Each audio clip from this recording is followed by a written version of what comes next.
Militancy की वजह से जो खराब हो गए हैं, बेकारी, बेरोजगारी कई हजार गुना बढ़ गई है, महंगाई बहुत बढ़ गई है। इन तमाम चीज़ों को मद्देनजर रखते हुए हमारी वो हालत नहीं है।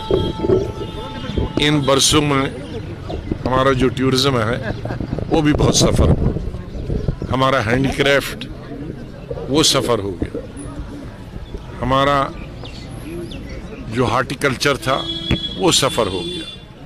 तो चारों तरफ से जम्मू कश्मीर के अवाम को नुकसान हुआ है। तिजारत जो करने वाला तिजारतकार था उसको नुकसान हुआ, चाहे वो जम्मू का हो, कश्मीर का हो। ट्रांसपोर्टर जो है उसको नुकसान हो गया, कोई तबका दुकानदार हो उसको नुकसान हो गया।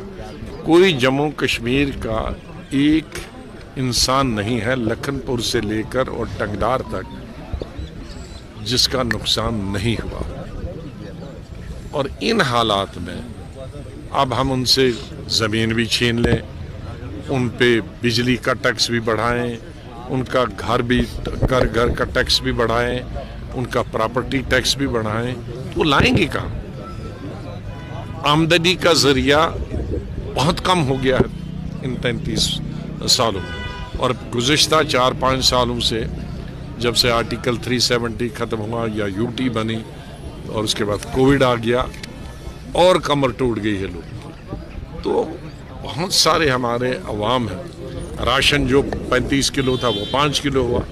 तो किसी किस्म की राहत हमारे लोगों को नहीं है, किसी किस्म की आमदनी नहीं है। जहाँ आमदनी नहीं है तो टैक्स कैसे भरेंगे? इंसान टैक्स भरने में कोई, हमें टैक्स देने में कोई दिक्कत नहीं है हमारे लोगों को, लेकिन पहले आमदनी तो हो। हम जानते हैं कि टैक्स भी हमारे लिए काम आएगा, लेकिन लोगों के लिए वो सकत होनी चाहिए, वो पैसा होना चाहिए। अभी तो खाना खाने के लिए पैसा नहीं है, 2 वक्त की रोटी के लिए, तो टैक्स कहाँ से दें? तो इसलिए मैं सरकार से अपील करूँगा कि इसे कुछ 4-5 साल तक अभी रोकना चाहिए, जब तक हमारी इक़्तिसादी हालत बेहतर न हो। टूरिज़्म 5-6 साल मुतवातर चले, मुसलसल चले, हमारा हॉर्टिकल्चर उसका मार्केट में अच्छी तरह से जाए, ट्रांसपोर्ट उनको अवेलेबल हो टाइम से, वो रुके नहीं यहाँ बानहाल टनल पे, सीधा जाए एम्बुलेंस की तरह। यहाँ हमारा हैंडीक्राफ्ट है वो एक्सपोर्ट हो जाए, तो उसके बाद शायद हम इस हालत में होंगे कि हम टैक्स देंगे। 20,000 लोग इन खदानों में कई सालों से काम करते हैं।